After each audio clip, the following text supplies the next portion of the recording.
2025 সালে মহাশিবরাত্রি পালিত হবে 26শে ফেব্রুয়ারি বুধবার।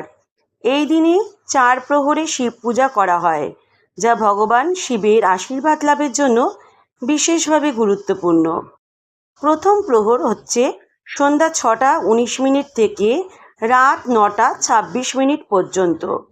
দ্বিতীয় প্রহর রাত 9:26 থেকে রাত 12:34 পর্যন্ত।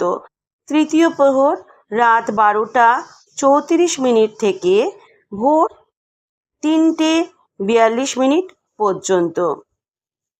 চতুর্থ প্রহর ভোর 3:42 থেকে সকাল 6:49 পর্যন্ত। মহাশিবরাত্রি হিন্দু ধর্মের অন্যতম প্রধান উৎসব, যা ভগবান শিবের উপাসনার জন্য বিশেষভাবে পালিত হয়। এই পবিত্র দিনে ভক্তরা উপবাস, শিবলিঙ্গে অভিষেক, মন্ত্রজপ এবং রাত্রি জাগরণের মাধ্যমে শিবের কৃপা লাভের চেষ্টা করেন। তবে শাস্ত্র অনুযায়ী মহাশিবরাত্রির দিনে কিছু নির্দিষ্ট বস্তু প্রদান করা বা ব্যবহার করা উচিত নয়, কারণ এগুলো অশুভ ফল বয়ে আনতে পারে। তো চলুন আলোচনা করা যাক কোন কোন জিনিস ভুলেও আপনারা দান করবেন না শিবরাত্রির দিনে। হলুদ ও সিঁদুর। হলুদ এবং সিঁদুর হিন্দু ধর্মে পবিত্র উপাদান হিসেবে বিবেচিত হয়, যা সাধারণত দেবী পার্বতী এবং অন্যান্য দেবীদের পূজায় ব্যবহৃত হয়। শিব পূজায় এই উপাদানগুলো ব্যবহার করা নিষিদ্ধ, কারণ শিবের পূজার রীতি ও উপাচার ভিন্ন।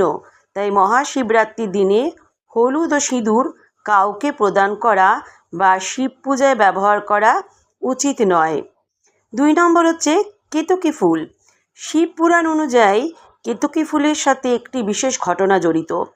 একবার ব্রহ্মা ও বিষ্ণুর মধ্যে শ্রেষ্ঠত্ব নিয়ে বিতর্ক হয় এবং তারা শিবের শরণাপন্ন হন। শিব তাদের একটি পরীক্ষা দেন, যে আগে শিবলিঙ্গের শেষ প্রান্ত খুঁজে পাবে সেই শ্রেষ্ঠ। বিষ্ণু নিচের দিকে এবং ব্রহ্মা উপরের দিকে খুঁজতে যান।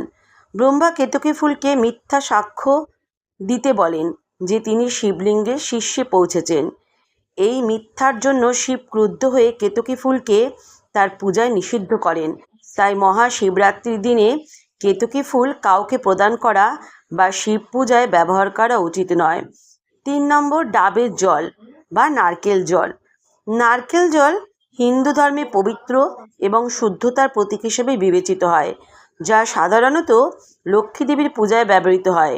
শিব পূজায় ডাবের জল ব্যবহার করা হয় না, কারণ এটি শিবের পূজার উপাচার নয়। তাই মহাশিবরাত্রির দিনে ডাবের জল কাউকে প্রদান করা বা শিব পূজায় ব্যবহার করা উচিত নয়। 4 নম্বর হচ্ছে শঙ্খ।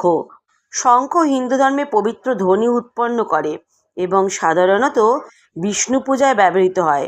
তবে শিব পূজায় শঙ্খ বাজানো বা ব্যবহার করা হয় না, কারণ এটি শিবের পূজার রীতির সাথে সঙ্গতিপূর্ণ নয়। তাই মহাশিবরাত্রির দিনে শঙ্খ কাউকে প্রদান করা বা শিব পূজায় ব্যবহার করা উচিত নয়। কালো রঙের পোশাক। হিন্দু ধর্মে কালো রং সাধারণত অশুভ এবং শোকের প্রতীক হিসেবে বিবেচিত হয়। শিব পূজায় সাদা বা হালকা রঙের পোশাক পরিধান করা শুভ বলে মনে করা হয়।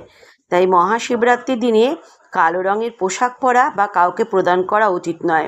এই সমস্ত বস্তুগুলো মহাশিবরাত্রির দিনে কাউকে প্রদান করা বা শিব পূজায় ব্যবহার করা থেকে বিরত থাকা উচিত, যাতে পূজার শুভ ফল প্রাপ্তি হয় এবং ভগবান শিবের কৃপা লাভ করা যায়।